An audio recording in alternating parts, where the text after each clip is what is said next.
Pues buenas tardes, bienvenidos a todos, a los que están aquí en el local, en el lugar de reuniones, y a los que se conectan por el directo de Facebook.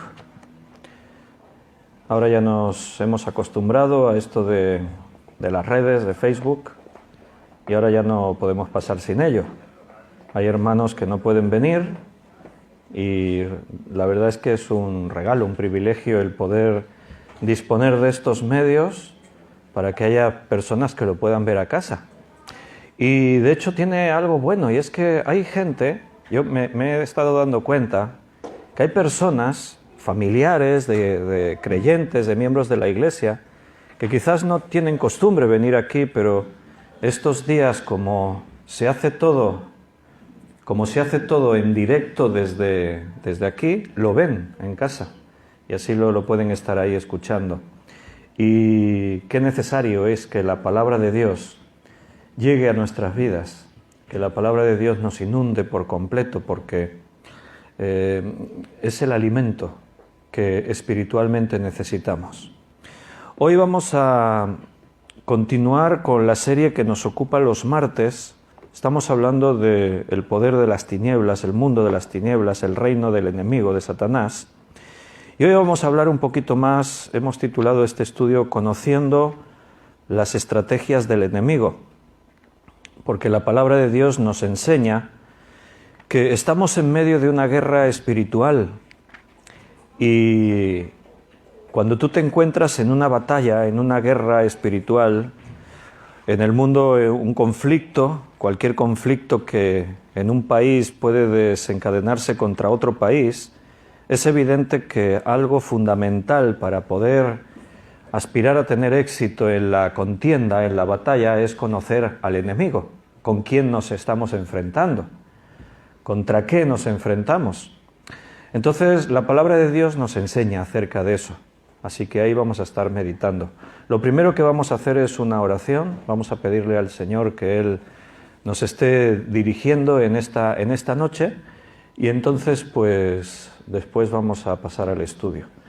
Y hoy, como estamos aquí en el local, cuando yo estoy en casa y doy el estudio desde casa, pues no puedo pedirle a nadie que ore, pero aquí sí. Así que voy a pedirle a alguien. Rosario, ¿quieres orar tú? Sales aquí y usas el micro, así los que están en Facebook lo pueden escuchar. Y oras para que el Señor dirija su palabra. Sí, Padre, estamos aquí en tu presencia, Señor. Gracias por el privilegio que tú nos das de poder venir a este lugar, a adorarte, a proclamar tu nombre, Señor, y a bendecirlo. Te exaltamos y te damos la gloria y la honra a ti. Gracias por mi hermano, Señor, por los que están aquí, por los que están en las casas y no han podido venir por algún motivo, Señor, y guárdalos, protégelos. Y gracias por tu palabra, porque es preciosa para nosotros, es medicina, nos trae paz, nos trae gozo y bueno, nos da todo lo que necesitamos, Señor, para nuestra salud espiritual. Y ahora en esta tarde, Señor, te rogamos que tú bendigas esa palabra que vamos a recibir, y que bendigas, Señor, cada vida, cada corazón. Tú sabes la necesidad de cada uno y tú nos conoces, Señor, a cada uno, y sabes nuestras carencias y lo que necesitamos. Por eso nos postramos a tus pies y escuchamos lo que tienes que decirnos. Bendice, Señor, a nuestro pastor y bendice tu palabra. En el nombre de Cristo Jesús. Amén. Amén. Muy bien, pues saludar, como dije antes, a los que están escribiendo ahí en el chat en directo. Germán saludó, y Ana Karina. Hay hermanos aquí de España, veo hermanos de Ecuador, también veo algún hermano por ahí. Bueno, de aquí de Balcha hay unos cuantos. Javi saludaba, Raquel Cantos, Juan Bermudo también está aquí en la iglesia, está aquí en el local, Juan. Benito también está aquí, también está saludando. Ana Rita, Beatriz, Paco. Hoy no menciono ni a Rosario ni a Tamara porque están aquí. Paco sí que está en casa. Y José Luis también está saludando. José Luis debe andar por ahí con el camión. Es camionero y anda para arriba y para abajo, pero qué bueno que puede escuchar estudios ahí en el camión, ¿no? Muy bien, pues como hemos dicho, vamos a estudiar la palabra del Señor en este tema conociendo la estrategia, las artimañas del enemigo. Y vamos a leer algunos textos que creo que son familiares para nosotros porque hemos ido leyendo algunos, pero vamos a marcar un poquito así lo que dice la Biblia en cuanto a qué tenemos que saber de cómo opera Satanás, de lo que él hace contra nosotros. Vamos a Efesios capítulo 6. Hoy no nos alargaremos demasiado, vamos a tratar de no extendernos mucho en el tiempo porque es la noche de Reyes y aunque creo que no se hacen cabalgatas, que pasan los Reyes y eso por el tema del COVID-19, pero sí que algunos hermanos me pidieron que si no nos alargábamos demasiado, porque los niños sí están ahí ilusionados, todos hemos sido niños y nos hace mucha ilusión que nos den un regalito. A los mayores también nos hace ilusión, pero los niños, la noche de Reyes es una noche especial para ellos y tener un regalito pues siempre es algo que les llena, les entusiasma. Efesios 6, 11. Vestíos de toda la armadura de Dios para que podáis estar firmes contra las asechanzas del diablo. Y a continuación pues describe lo que es la armadura de Dios, un pasaje muy conocido. A veces el peligro de conocer mucho estos pasajes es que ya no le prestamos la misma atención que cuando leemos algo nuevo. Y tenemos que evitar ese peligro porque la palabra de Dios siempre es nueva para nosotros y siempre nos dice algo nuevo. Y lo que aquí dice es vital, es importantísimo para la vida del creyente. Si se utiliza esa metáfora del soldado aplicándolo a nuestra vida y sabiendo que nos encontramos en una lucha espiritual contra el reino de Satanás, entonces es vital para nosotros saber con qué contamos. Y aquí es un mandamiento, vestíos con toda la armadura de Dios, vestíos. Es equiparse, tienes que estar equipado para poder enfrentar las artimañas del enemigo. Aquí utiliza una palabra, asechanzas. Dice, para que podáis estar firmes contra las asechanzas del diablo. Y la palabra griega que se ha traducido al castellano asechanzas, la palabra griega es metsodeia. Metsodeia, se escribe así, M-E-D-S-O-D-E-I con acento A, metsodeia, que significa, además de asechanza, significa parodia, hacer trucos. Eso es lo que significa. Y todo esto detonando astucia y engaño. Es como cuando alguien, como dice, hay una parodia. ¿Qué es una parodia? Bueno, es hacer una interpretación, es imitar algo, pero irreal. O sea, tú estás parodiando, o como también significa hacer un truco. O sea, tú haces un truco y a través del truco, ¿qué es lo que pretendes? Engañar los sentidos del que está observando. O sea, cuando un mago, de estos que hacen, un ilusionista, que hace trucos de magia, se llama, entonces lo que hacen estos es jugar con nuestra debilidad en nuestros sentidos y engañan nuestra vista, engañan nuestra capacidad de observar, de oír, de ver, de tocar, y entonces nos sorprende. ¡Wow! ¿Cómo lo has hecho? No lo he visto, no sé cómo lo hace, y algunos realmente son muy buenos, algunos de esos trucos, porque lo ves, te lo hacen delante de tus ojos y te sorprenden, dicen, ¿cómo ha hecho esto? Realmente es sorprendente. Bueno, pues eso es lo que hace el diablo, Satanás, según este versículo, con nosotros. Nos engaña, sus asechanzas nos tratan de llevar a la confusión, al engaño, a que podamos creer cosas que no son, a que aceptemos la mentira como si fuera verdad, a que nos conformemos con una situación y que en esa situación estemos desviados del propósito de Dios, pero que estemos tranquilos pensando, no, yo ya estoy haciendo lo que tengo que hacer. Cuando hemos hablado estas semanas atrás de hemos hablado de pseudoterapias, hemos hablado de grupos así sectarios, satánicos, hemos hablado de muchas de estas cosas. Y yo os decía la semana pasada que el verdadero peligro de estas sectas satánicas y todo esto no está realmente en un grupo determinado que hacen una serie de prácticas y, claro, es muy peligroso para los captados, aquellos que entran dentro de la secta, pues seguramente se les va a destruir la vida, emocionalmente, económicamente, en todos los sentidos. Pero llegan a pocas personas.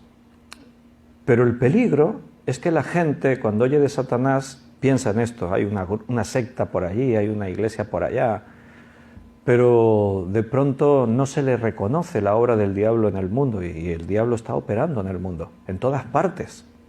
Satanás está en este mundo y, como leíamos el otro día, se disfraza como ángel de luz. La gente participa de las obras del diablo, pero sin ser conscientes. Porque dicen, no, yo no pertenezco a un grupo satánico, yo no hago misas negras, ni hago conjuros, ni llevo rituales, ni utilizo símbolos satánicos, no, pero es que, según la palabra de Dios, el diablo se disfraza y trata de engañarnos con asechanzas, artimañas, astucia, engaño, parodia, trucos. Satanás va a tratar de engañarnos por todos los medios. Por eso necesitamos hacer las cosas a la manera de Dios. Por eso aquí se describe la armadura. Tenéis que estar vestidos de esta armadura. Y dice eso, para que podáis estar firmes, para que podáis estar de pie, para que no seáis derribados por las artimañas del diablo. Para eso necesitamos esta armadura. No vamos a hacer un estudio ahora de la armadura, solamente leerlo un poquito para recordar, refrescar, porque lo hemos estudiado a veces, y ahora mi intención es ver otros textos en la Escritura donde se nos habla de esa forma en la que Satanás se enfrenta contra nosotros y actúa. Entonces dice en el versículo 12, porque no tenemos lucha contra sangre y carne, sino contra principados, contra potestades, contra los gobernadores de las tinieblas de este siglo, contra huestes espirituales de maldad en las regiones celestes. La lucha es real, no es nada místico, no es una superstición, no es algo... No, es totalmente real, solo que está en la esfera espiritual, no es contra la carne. Es algo que ataca a nuestro espíritu, a la moral, a la santidad, a la integridad. Por tanto, como esto es así, por tanto, tomad toda la armadura de Dios, no una parte, toda la armadura de Dios. ¿Para qué? Para que podáis resistir en el día malo. O sea, que van a venir días malos. Habrá tiempos que parece que estamos en paz. No estamos viviendo así pruebas difíciles y bueno, y vamos ahí llevándolo, pero vienen días malos. A todos nos toca algún día malo. Siempre nos vamos a encontrar en situaciones especiales donde tenemos que luchar contra la duda, donde el desánimo nos va a inundar, donde vamos a tener conflictos, personas que nos van a atacar, que siempre va a ocurrir algo. Por eso tenemos que estar preparados con esa armadura para poder resistir en el día malo y, habiendo acabado todo, estad firmes. Estad pues firmes, ceñidos vuestros lomos con la verdad. ¿De dónde sacamos la verdad para ceñir nuestros lomos? De la palabra de Dios. Jesús le dijo al Padre, orando al Padre, le dijo, tu palabra es la verdad. La verdad vence a la mentira. La principal lucha que tenemos contra el diablo es una lucha de argumentos. Es una lucha en la que tiene que ver el pensamiento. Después vamos a leer más textos y veremos que esto es así. Entonces, para poder combatir contra el enemigo, porque es una cuestión de argumentos, es en cualquier nivel, no solamente en una discusión con otra persona hablando de temas espirituales, no, es una lucha de argumentos también en lo que te afecta a ti, en tu ánimo, en tu corazón. Cuando te golpea la enfermedad, o cuando tu economía se derrumba, o cuando te ocurre algo, entonces también es una guerra de argumentos, porque si tú te sientes desamparado de Dios, entonces te hundes. Pero si tú recuerdas la palabra de Dios cuando dice que no te afanes por nada, que Dios tiene cuidado de ti, que habrá tribulación, pero lo importante es que te mantengas firme, que tu fe no falte, cuando tú te aferras a la palabra, entonces no vas a hundirte, vas a permanecer impasible ante las circunstancias más duras, porque tu fe es más fuerte que todo lo que te pueda golpear en este mundo. Ceñidos vuestros lomos con la verdad y vestidos con la coraza de justicia. La justicia también tiene relación con la palabra de Dios. La palabra de Dios es quien nos enseña acerca de su justicia. Y la justicia de Dios nos ha declarado inocentes. Dice que hemos sido justificados por medio de la fe y gracias a la obra redentora de Cristo. Calzados vuestros pies con el apresto del Evangelio de la paz. Tienes una misión, tienes que compartir el Evangelio con todos. Tu caminar se fundamenta en este mensaje de buenas noticias, el Evangelio de la paz. Sobre todo, dice, mira, esto es importantísimo lo que te voy a decir ahora, sobre todo, tomad el escudo de la fe. El escudo de la fe. Ahora podríamos detenernos y hacer 2 o 3 estudios acerca de la fe. Tendremos ocasión, si Dios quiere. Ya lo hemos hecho. Pero la fe es lo que nos hace vencedores. La fe es lo que hizo que tú dieses un paso al frente y dijeses, creo en Jesucristo como mi Salvador personal. La fe es lo que hace que las personas se acerquen a Dios, porque sin fe es imposible acercarse a Dios. Si no crees que existe, en ningún caso vas a prestar oído, ni vas a tener intención de conocer más, no vas a escuchar.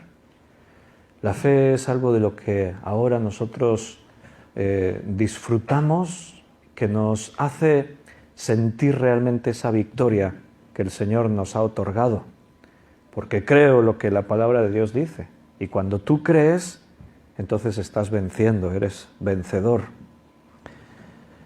Estamos haciendo un repasito así, muy sencillo por encima de todo lo que es esto. Sobre todo, tomad el escudo de la fe con que podáis apagar todos los dardos de fuego del maligno y tomad el yelmo de la salvación. Aférrate a tu salvación. Cuando te sientas confundido, cuando estés en problemas, cuando el enemigo te esté atacando, no te olvides que tú eres hijo de Dios, eres salvo. O sea, no estás vencido, no estás perdido. La muerte no tiene poder sobre ti. Tú eres salvo. Aférrate a tu salvación. Y toma la espada del Espíritu, que es la palabra de Dios. Hermanos, esto que tenemos aquí es poderosísimo.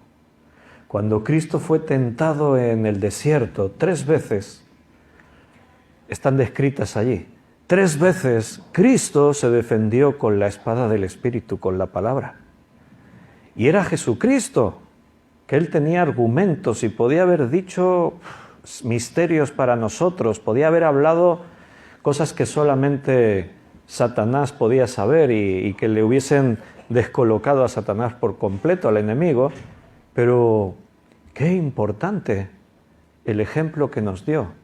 Que Jesús, el Hijo de Dios, se defendió con la palabra. Escrito está. Las 3 veces respondió igual. Escrito está, y citó una parte de las Escrituras. Para nuestra batalla, todas las partes de la armadura son importantes. Pero si te has dado cuenta, todas estas partes de la armadura tienen relación directa con la palabra de Dios. Todas las partes tienen una relación directa con la palabra de Dios.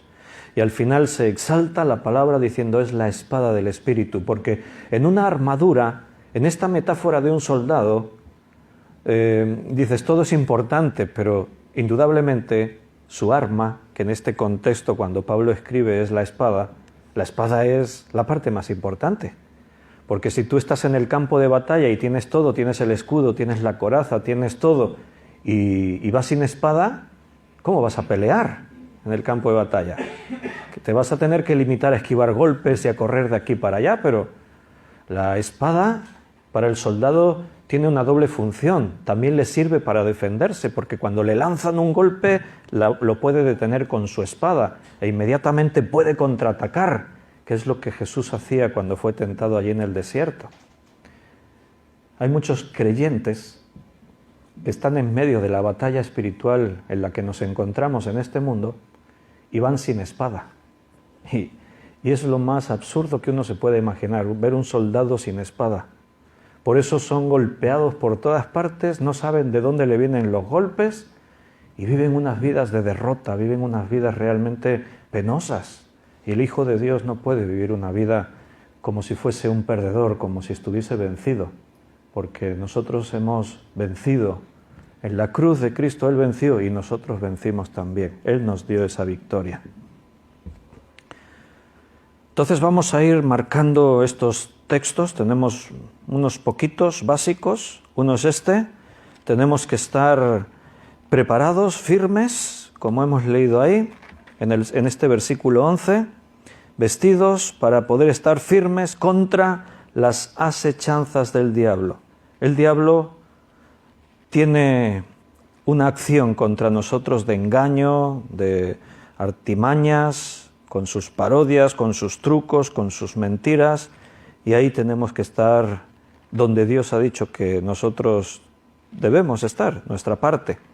En primera carta de Pedro, capítulo 5, leeremos el versículo 8 y 9 para ver otro de estos pasajes.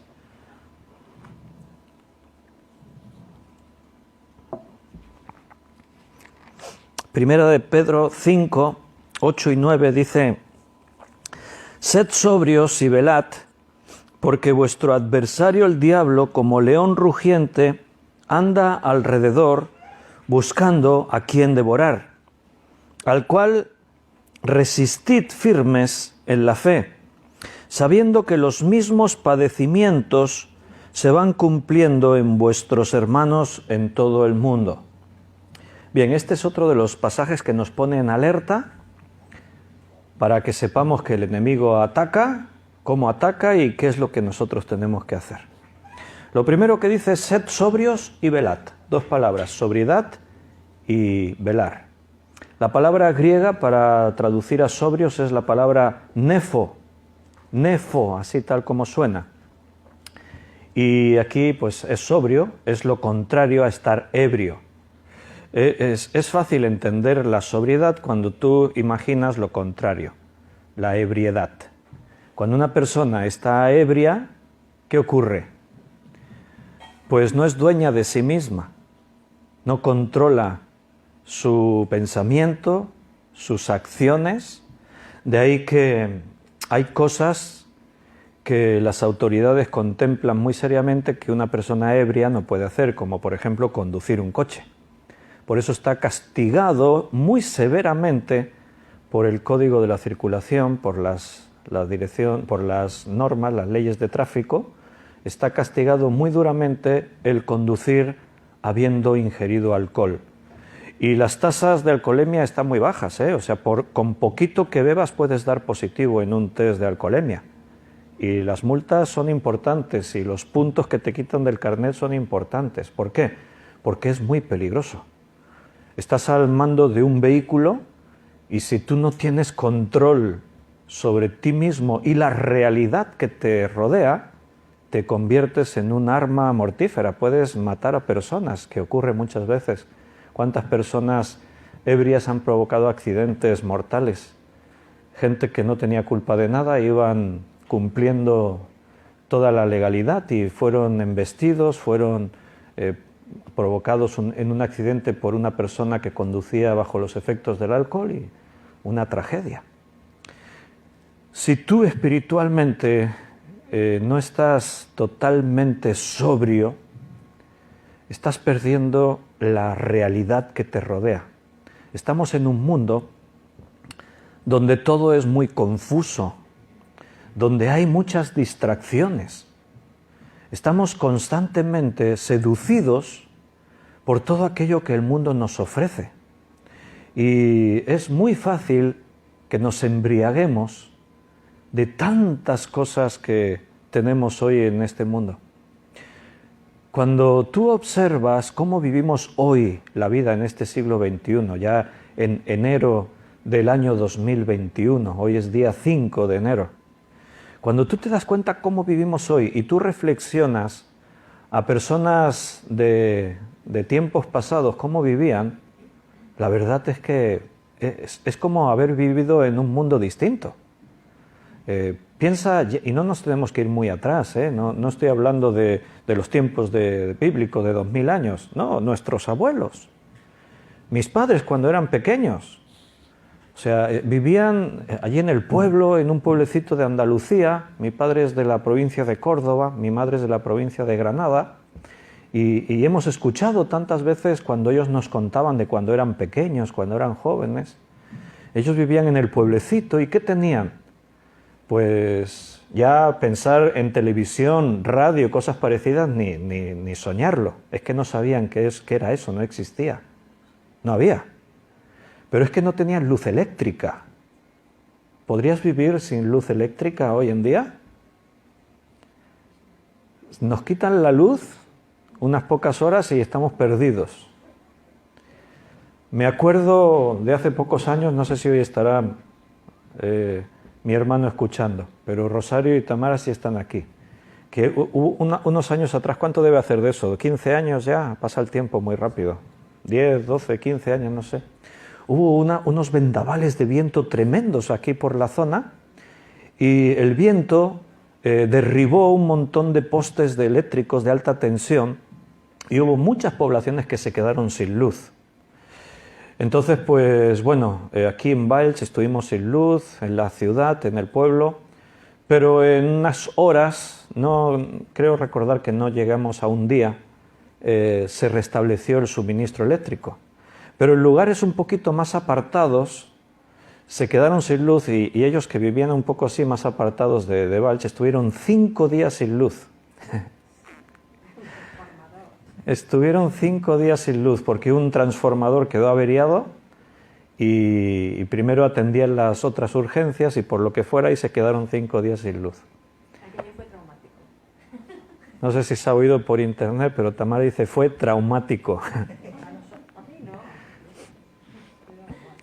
Sin luz, sin televisión, sin internet, sin poder recargar un móvil, sin luz eléctrica, sin frigorífico, sin nevera, sin nada. Hay casas que allí por lo menos tenían estufas de leña y cosas así, pero hay casas que la calefacción es eléctrica, la cocina es eléctrica.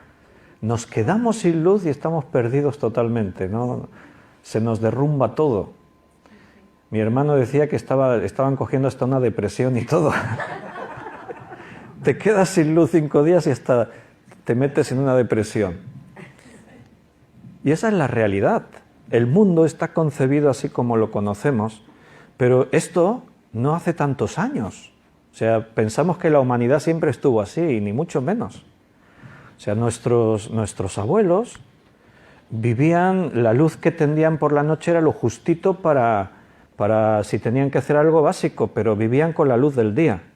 Tenían candiles, un candil pues tenían ahí, era como una lámpara de aceite, tenía una mecha con aceite, la encendían. La alimentación, ¿cómo era la alimentación?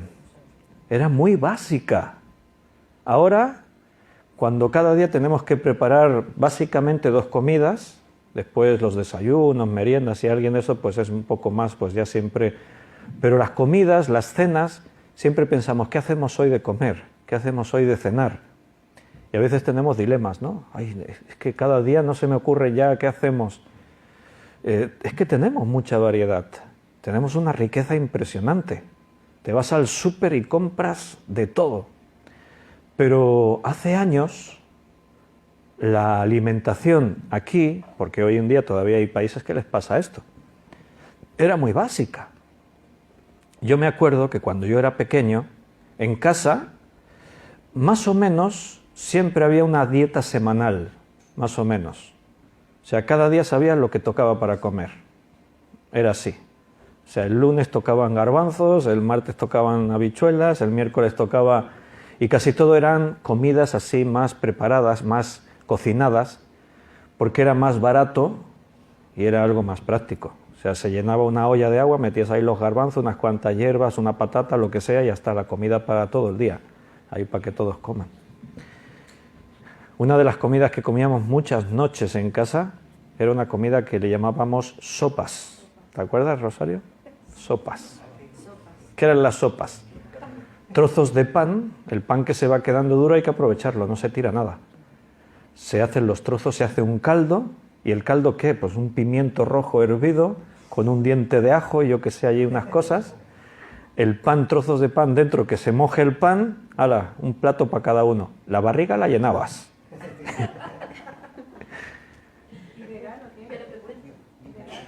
Vegano y sano todo. El mundo ha cambiado mucho. Este mundo es muy complejo. Intenta imaginarte cómo es un mundo así.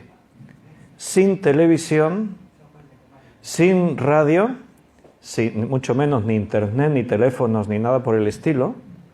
Pero es que tampoco teníamos ni un juego de mesa. Porque dice, bueno, pues las familias jugaban a los juegos de mesa, todos sentados. No hay juegos de mesa. O sea, no había nada. Se contaban historias alrededor del fuego, historias de miedo para asustar a los niños. Después tenían pesadillas. Es que por no tenías ni dices, me voy al lavabo. Ahora la gente se va al váter, se sienta en su váter, blanquito, sacan su teléfono y se están allí un rato mirando el teléfono sentados en el váter. Allí en el pueblo, cuando yo iba de vacaciones, veía lo que había sido la vida de ellos. Porque cuando tenías que hacer tus necesidades, te ibas al corral donde estaban las gallinas. Y no te podías ni sentar, porque lo tenías que hacer allí en la tierra, en el suelo, tus necesidades. Pasando frío. Porque están allí a la intemperie, no es que estén... Y si no a la cuadra, y en la cuadra, en otra de las casas que íbamos, allí en la cuadra, sí que había un agujero, y allí por el agujero quedaba a una acequia, pues allí hacías tus necesidades. Que una de las cosas que yo más recuerdo es el mal olor que había en ese lugar. Porque tú hacías allí tus necesidades, pero si se salpicaba o pasaba alguna cosa, allí no se limpiaba jamás en la vida. Esa es la vida de la humanidad de siglos y siglos y siglos, pero hoy en día el mundo ha cambiado tanto que nos hemos ido al otro extremo. Ahora estamos súper sensibles a cualquier cosa que nos falte. Si nos falta cualquier cosa, se te estropea el móvil y parece que el mundo se está terminando. ¿O no? Esa sensación que tienes cuando haces así, llevas la mano al bolsillo para cogerte el móvil y de pronto notas que el bolsillo está vacío y en un segundo piensas, se me ha perdido, y te da unas palpitaciones al corazón y dices, se me ha perdido el móvil. como si hubiese habido una tragedia en la familia, no sé. Y después ya dices, no, que lo dejé allí, qué susto me he pegado. Y ya vas y lo coges, como si hubieras perdido media vida o algo si pierdes el móvil. Claro, es que todo lo tenemos ahí metido en el móvil, la agenda, todas las comunicaciones con los demás, el trabajo, está todo. Hay que reconocer que es una buena herramienta, pero también es una forma en la que estamos muy distraídos. Porque antes que os decía, te sientas en el váter, sacas el móvil y te estás ahí un rato. Antes de los móviles, cuando te sentabas en el váter, seguro que os ha pasado a vosotros, te leías las etiquetas del bote de champú.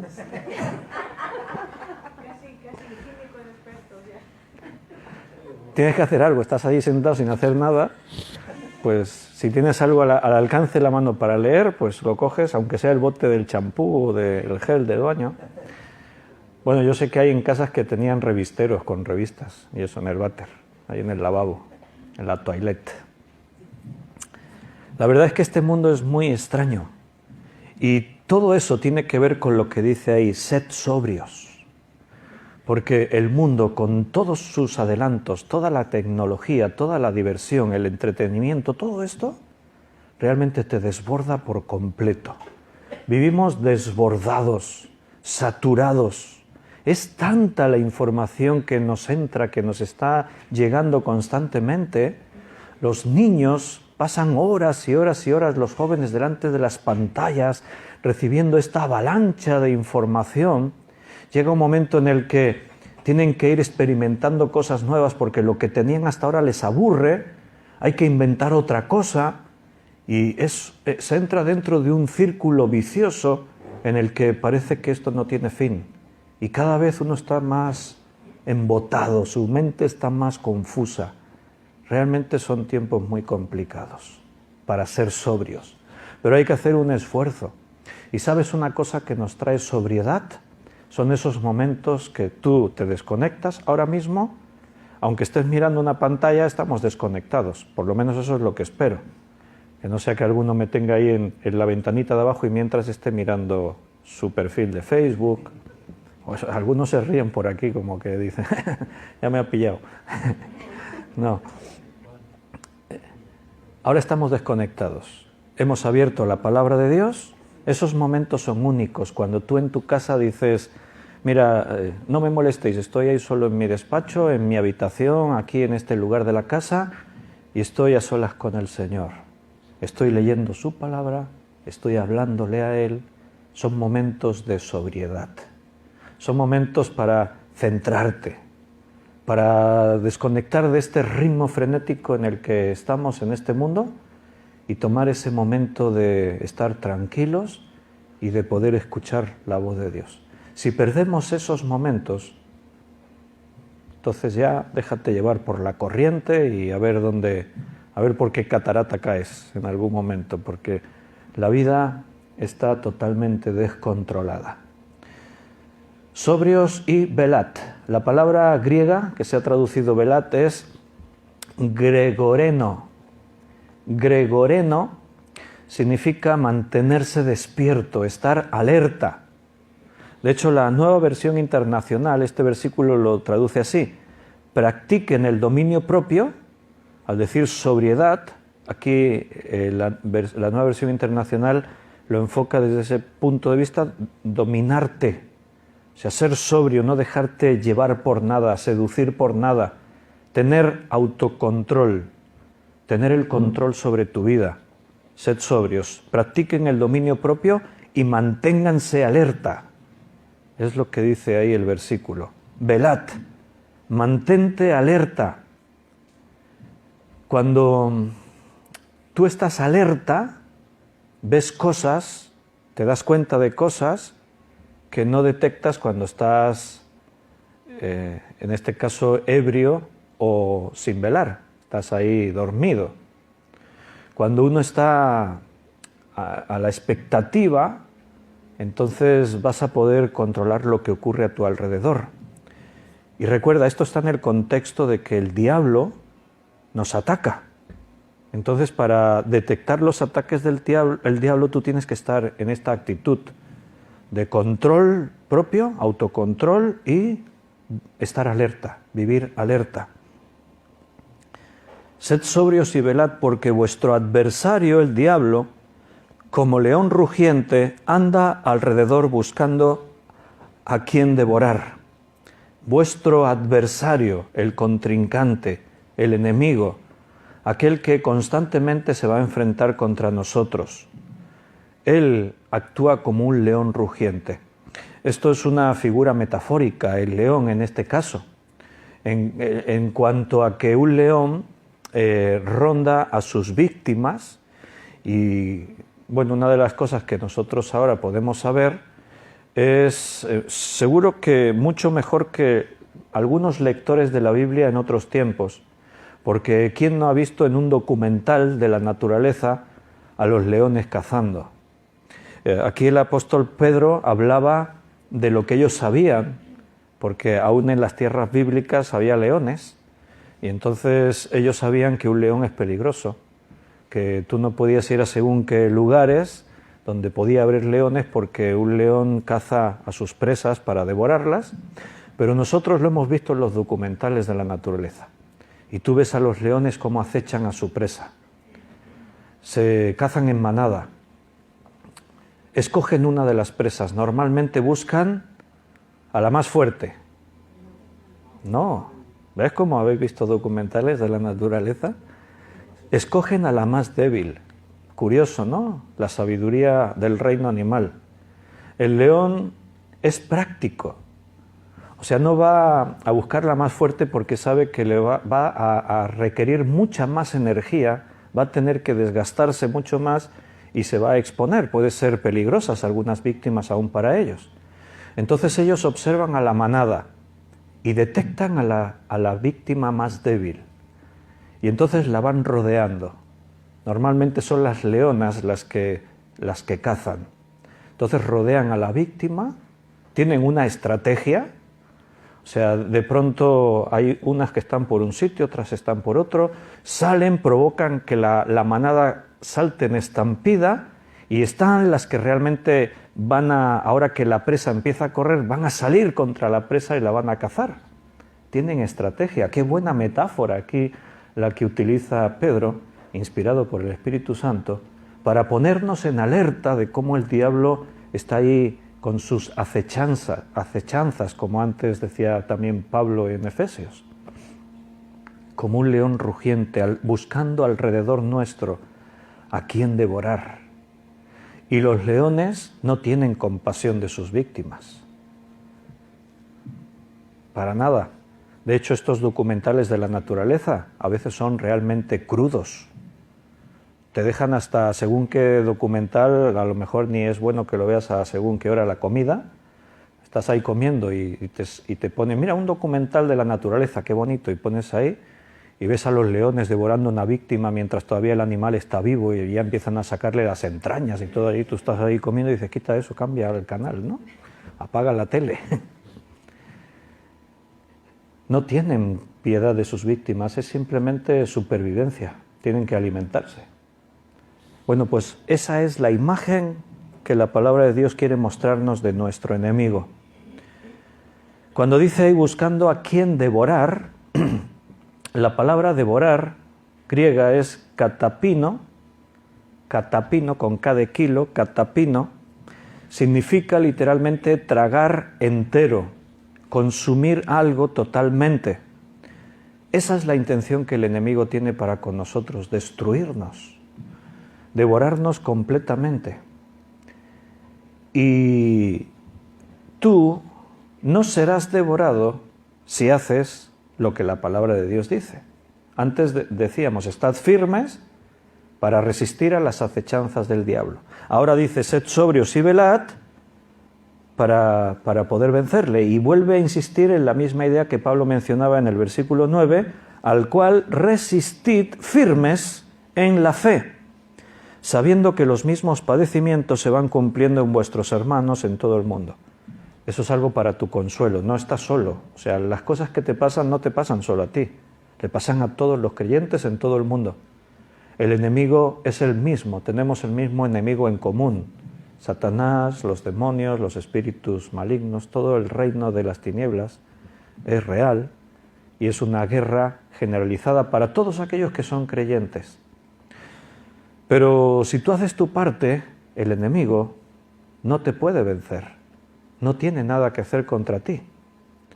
Ahora bien, si te descuidas, entonces el enemigo toma ventaja.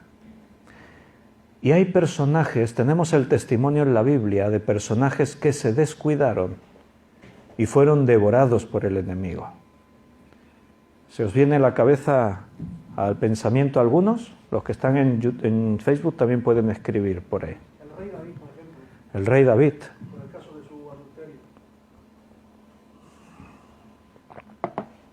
Id pensando a ver si se os ocurre alguno más. Sin duda es uno de los más gráficos en la Escritura, David. Y es muy gráfico porque se ve muy bien cómo se descuidó.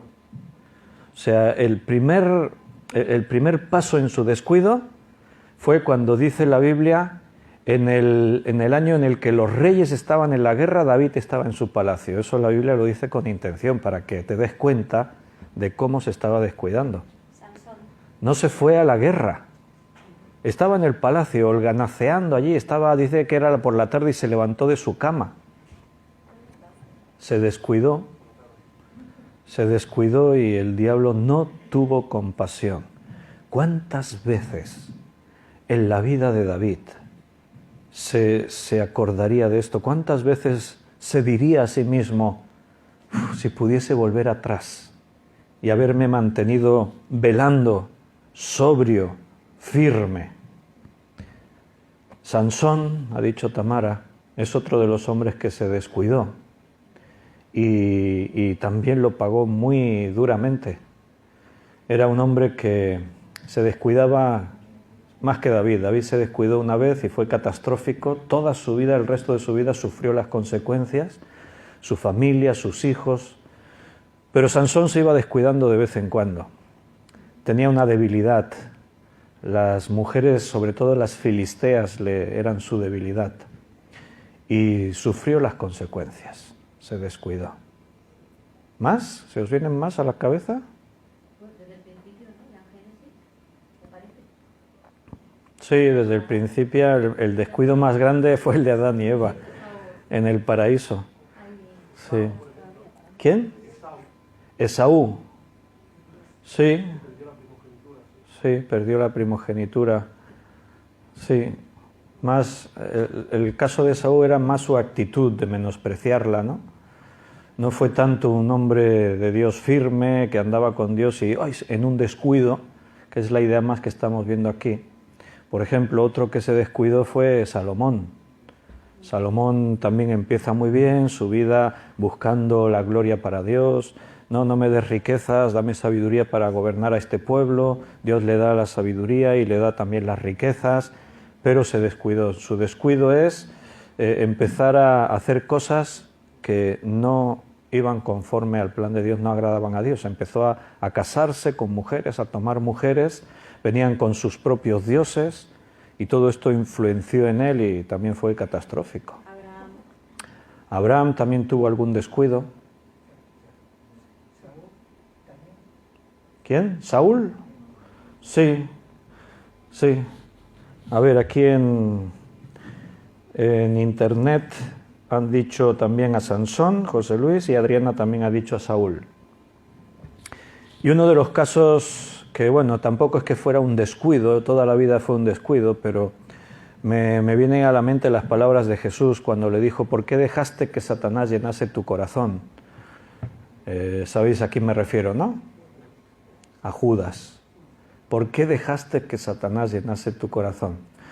Hay, como David, hay hombres de Dios que están ahí y tienen un descuido en sus vidas y ese descuido Satanás lo aprovecha, como antes decíamos, sin compasión ninguna. Y hay otras personas que toda su vida es un descuido y es un desastre.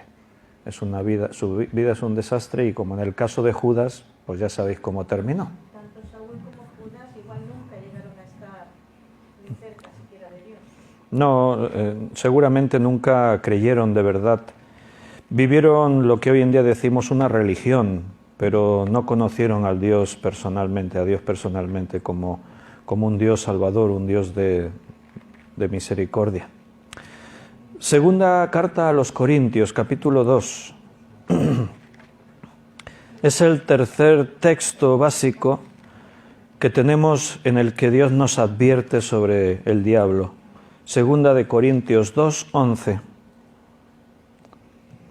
Para que Satanás no gane ventaja alguna sobre nosotros, pues no ignoramos sus maquinaciones. En estos tres textos que hemos leído, hemos visto que tenemos que estar firmes, que tenemos que tener sobriedad.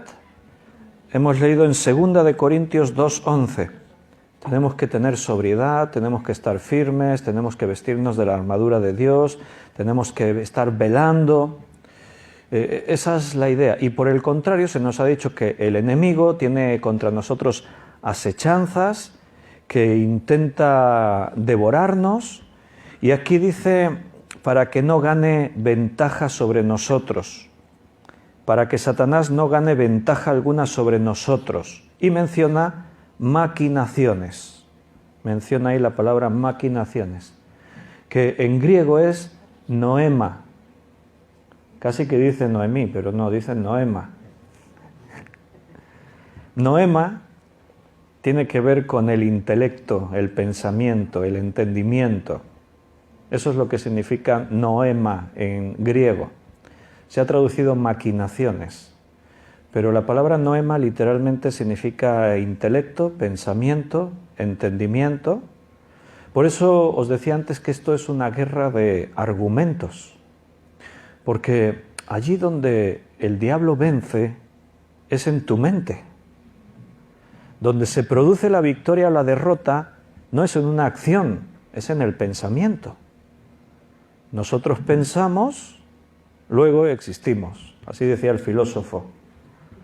Bueno, nuestras acciones se crean en nuestro pensamiento. Tú eres lo que piensas, lo que tienes en tu interior. Cuando nosotros vivimos la fe en Cristo, partimos de nuestro intelecto. La fe tiene una actitud, tiene una relación con lo emocional, pero también con lo intelectual. Porque para poder decir yo creo en Dios, tengo que llegar a un convencimiento, tengo que tener un argumento, tengo que decidirlo en mi mente. Y es ahí en la mente donde Satanás produce sus peores ataques, donde surge la duda, donde surgen los argumentos que te justifican. Bueno, no es necesario ser tan radical, es que yo lo veo desde mi punto de vista, es que yo creo que, es que a mí me lo dijeron así, es que pienso que no es necesario, es que todo se formula aquí dentro de nosotros.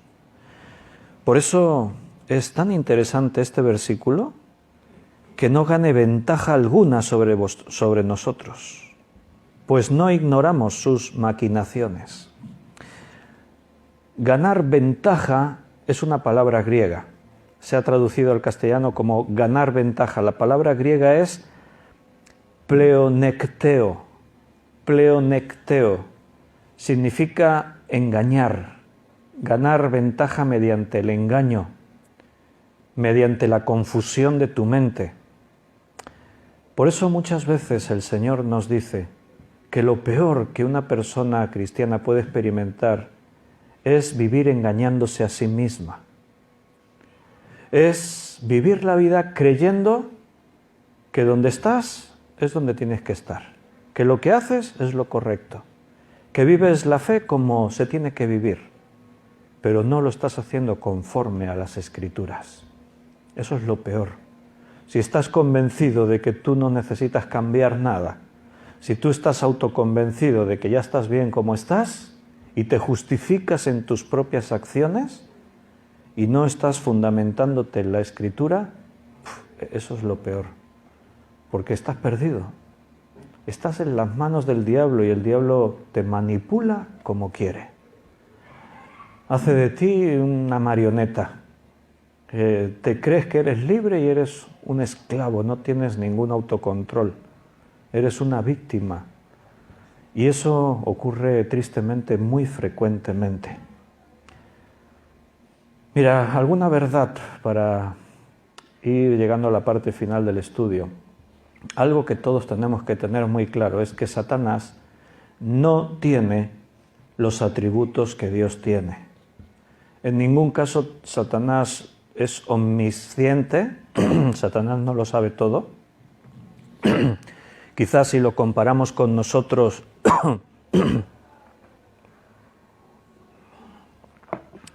por su posición, pues sabe más que nosotros, claro, pero no se puede comparar a Dios. Satanás no es todopoderoso. Satanás tiene límites, Dios le puso límites. Satanás no puede estar en dos sitios a la vez, no es omnipresente. Esto es importante que lo entendamos, porque muchas veces nosotros utilizamos un término, ¡ay, Satanás me está tentando, me está atacando! Bueno, en realidad seguramente no será Satanás, porque, bueno, puede ser, pero el mundo es muy grande y hay mucha gente, y Satanás no puede estar en más de un sitio a la vez. Ahora, sabemos que los espíritus, el mundo de los espíritus, tanto ángeles a favor de Dios como ángeles caídos, se mueven en dimensiones diferentes a las nuestras, y es posible que un ser espiritual sea un ángel de Dios o un ángel caído, pueda estar aquí y al instante pueda estar en el otro lado del mundo. Eso puede ocurrir, porque parece que el mundo espiritual, la capacidad de desplazarse, moverse, actuar es distinto a como nosotros lo entendemos. Pero en cualquier caso, Satanás no es omnipresente. Ahora, Satanás no está solo. En su caída cayeron con él, según la Biblia, muchos ángeles, muchos mensajeros de Dios cayeron. Ahora son ángeles caídos, demonios, espíritus malignos. Hay diferentes formas de llamarlos, para denominarlos.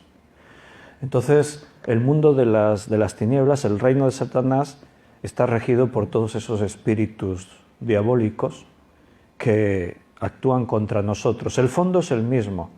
El diablo, como león rugiente, anda alrededor vuestro mirando a quién devorar, porque Satanás y tal. Cuando se utiliza ese término, se refiere a su reino. Porque personalmente no siempre tú vas a tener un encuentro con Satanás. No va a ser quien te está tentando, seguramente sea otro demonio, un espíritu. Entonces tenemos que aceptar, conocer que Satanás tiene límites. No puede hacer lo que le plazca. Y eso lo dicen las Escrituras. Podemos leer algún ejemplo. En 2 de Pedro, capítulo 2, versículo 4. 2 de Pedro 2:4 dice: porque si Dios no perdonó a los ángeles que pecaron, sino que arrojándolos al infierno los entregó a prisiones de oscuridad para ser reservados al juicio, y continúa, o sea, ahí lo dice, los ángeles que pecaron, no sabemos el número, pero son muchísimos. Los ángeles que pecaron fueron, ¿qué pasa? Condenados de parte de Dios, no los perdonó. Dice que no fueron perdonados, sino que fueron entregados a prisiones de oscuridad y están reservados para el juicio. O sea, van a ser juzgados y sentenciados. Y todos sabemos que la sentencia el fin de ellos es el lago de fuego, el infierno, el lugar de oscuridad, llámalo como quieras, hay diferentes nombres. Se rebelaron contra Dios, fueron derrocados.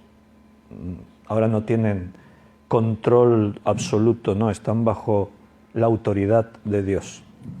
Judas es otro texto que podemos leer sobre esto, Judas versículo 6. Y a los ángeles que no guardaron su dignidad, sino que abandonaron su propia morada, los ha guardado bajo oscuridad en prisiones eternas para el juicio del gran día. Los ángeles, allí en el otro sitio que leímos en Pedro decía que pecaron, aquí dice que no guardaron su dignidad, sino que se abandonaron a su propia maldad. Dios los ha guardado bajo oscuridad en prisiones eternas para el juicio. Nuevamente aquí se dice que ellos van a ser juzgados y en el juicio serán condenados para la destrucción. Hemos estado, no dentro de esta serie de los martes, sino en la serie de Apocalipsis, nos hemos tomado 3 estudios para hablar de los ángeles de los cielos, diferentes ángeles, quiénes son, cómo los describe la Biblia, cómo operan, cómo se relacionan con nosotros. Y vimos que los ángeles de los cielos, los ángeles de Dios, están al servicio de Dios y Dios los envía para que nos sirvan a nosotros. En Génesis 28, Jacob tiene una visión en un lugar donde él se queda a descansar y en ese lugar él tiene una experiencia espiritual con Dios. Y él tiene en esa visión, describe una escena curiosa en la que los ángeles de los cielos tienen que ver. Génesis 28:12. Y soñó, y he aquí una escalera que estaba apoyada en la tierra y su extremo tocaba el cielo, y he aquí que los ángeles de Dios que subían y descendían por ella. Nota lo que os mostraba en el estudio. Siempre que la Biblia habla de los ángeles de Dios, lo dice. Los ángeles de Dios o los ángeles de los cielos lo especifica. Porque ya sabéis, ángel en griego, ángel aquí en Génesis es hebreo. Ángel en hebreo, ¿cómo era? No, pero la palabra hebrea, malak. Esa es la palabra hebrea y significa igual mensajero, enviado, embajador. En griego la palabra mensajero es ángel y esa es la palabra, y traducido sería mensajero.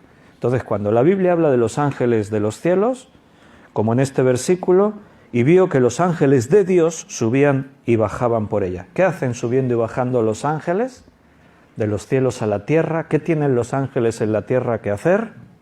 Como estudiamos, tienen su misión de parte de Dios es servirnos a nosotros, protegernos. Ellos nos defienden. Si es necesario, traen un mensaje, aunque ahora ya tenemos la Biblia, que es el mensaje de Dios. Verdades que hemos dicho estos días, os refresco algunas. Todos los ángeles están bajo la autoridad de Dios, incluso los ángeles caídos. No pueden hacer lo que quieran.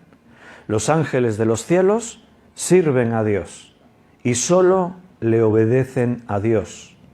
O sea, los ángeles no nos van a obedecer a nosotros, los ángeles de los cielos. Si tú te pones a orar a un ángel y eso, no se puede hacer. Creemos, no está muy clara la cosa, pero creemos que todos los ángeles fueron creados a la vez. No hay un texto que lo diga, es alguna deducción por estudiar diferentes textos, que todos los ángeles pudieron ser creados a la vez. No oramos a los ángeles, oramos a Dios. Mucho menos los adoramos o les rendimos culto o homenaje, ni siquiera homenaje. Y en ese sentido no hacemos ilustraciones de ángeles. Es algo que no sería propio, no sería natural. Por ejemplo, hacer ilustraciones de ángeles para... Otra cosa, porque a veces me han preguntado eso. Entonces yo tengo en casa un cuadro en el que se ve, yo qué sé, a lo mejor a Daniel en el foso de los leones y un ángel que lo está protegiendo, porque allí dice que envió a su ángel. ¿Eso es pecado? Bueno, yo siempre he dicho que no es pecado. El pecado es la actitud que tú tomas, no una obra de arte. Si tú tienes esa imagen para reverenciarla, entonces sí es pecado. Si tú te hiciste una imagen de un ángel porque para ti significa algo, pero si tú tienes una escena bíblica reflejada en un cuadro, bueno, es lo mismo que cuando tú lees, en tu mente se recrea esa imagen, no tiene más significado que ese. Una obra de arte te puede estar mostrando una escena que tú mismo has generado en tu pensamiento y no tiene más trascendencia que eso. Las imágenes, cuando digo que no ilustramos a los ángeles con imágenes, es cuando hay intención de dar una apariencia, de decir algo, lo que significa para ti, porque nosotros no hacemos culto a los ángeles. Por eso ni siquiera los identificamos con sus nombres propios. Solo sabemos el de Gabriel y el del arcángel Miguel. No sabemos más. ¿Por qué? Bueno, es significativo. Dios no nos ha querido dar más nombres, aunque Él los conoce a todos por sus nombres. Y están todos a las órdenes de Dios, no a nuestras órdenes. Y también son muy poderosos. ¿Habéis leído un pasaje que se encuentra en el segundo libro de Reyes, capítulo 19, versículo 35? Ahí se habla del ángel de Jehová. Segunda de Reyes 19, 35. Ahí se habla del ángel de Jehová. El otro día estudiamos el ángel de Jehová. Dice que mató a unos cuantos asirios. ¿Sabéis a cuántos mató? ¿De una vez? ¿Cuántos?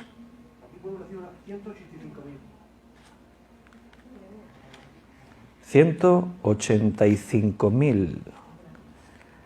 Dice en segundo libro de Reyes 19:35. Y aconteció en aquella misma noche salió el ángel de Jehová y mató en el campamento de los asirios a 185.000. Y cuando se levantaron por la mañana, aquí que todo eran cuerpos de muertos. Cuando dice ahí el ángel de Jehová, pregunta, ¿quién es el ángel de Jehová? ¿Cristo? Yo os dije el otro día, hicimos un estudio, y yo os dije que casi siempre que la Biblia en el Antiguo Testamento dice el ángel de Jehová se refiere a Jesucristo, casi siempre. Porque según el contexto, cuando aparece esa figura, se menciona como Dios mismo. En el pasaje donde aparece ángel de Jehová, en algunos sitios ya se pone con mayúsculas, porque no hay ninguna duda, y en otros pasajes el traductor lo deja en minúscula porque puede haber dudas a quién se refiere, porque ángel de Jehová puede significar un ángel enviado por Jehová, mensajero de Jehová. Entonces no tiene por qué ser Jesucristo siempre que aparezca la expresión ángel de Jehová.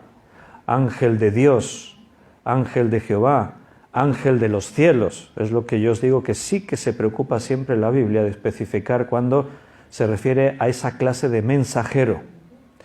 Pero en este caso no dice nada más. Personalmente no creo que sea Jesucristo, porque Dios envía a sus mensajeros para hacer estas cosas, estos trabajos.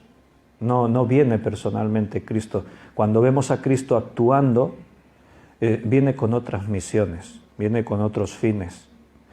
En Egipto, la plaga de la muerte de los primogénitos, también menciona allí un ángel que viene, y ese ángel provoca la muerte de todos los primogénitos de Egipto. En este caso no creo que sea Dios, que no sea Cristo, y en el caso de Egipto tampoco. Ahí están los mensajeros que Dios envía. Pero te leí este texto para que notes que un ángel tiene mucho poder. Ahí había un ejército de asirios. ¿Te puedes imaginar 185.000 hombres, soldados de guerra, y en una noche todos muertos?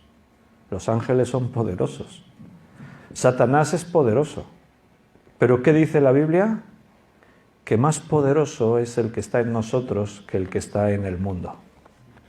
Por eso no tememos. Por eso no tenemos la preocupación de ¡ay, es que Satanás nos rodea como un león rugiente! Es que nuestro temor tiene que estar en lo que hoy el Señor nos ha dicho, en que no te descuides. No te descuides, sé sobrio, estate velando, vístete con toda la armadura de Dios, sobre todo fundamentate, llénate de la palabra de Dios. Entonces, el diablo no tiene nada que hacer contigo. Hay más textos, no hemos leído uno, pero allí dice en uno, resistid al diablo y huirá de vosotros, ¿verdad? Vamos a despedirnos, lo vamos a hacer con una oración. Los hermanos de Facebook ya nos desconectaremos y los que estamos aquí nos tomaremos unos minutitos para hacer unas oraciones. Vamos a orar. Señor, gracias por haber podido estudiar un día más tu palabra y gracias por cada uno de mis hermanos que tienen hambre de tu palabra y se llenan de ella porque de tu parte son bendecidos. Estamos en tus manos, sabemos que nuestro enemigo es real y es poderoso, pero sabemos que está derrotado y que tú nos has dado la victoria. Tu iglesia es vencedora y nosotros somos más que vencedores. Por eso ayúdanos, Señor, a estar siempre velando, firmes, a hacer la parte que nos corresponde. Te lo pedimos todo y te lo agradecemos todo, en el nombre de nuestro Señor Jesucristo. Amén.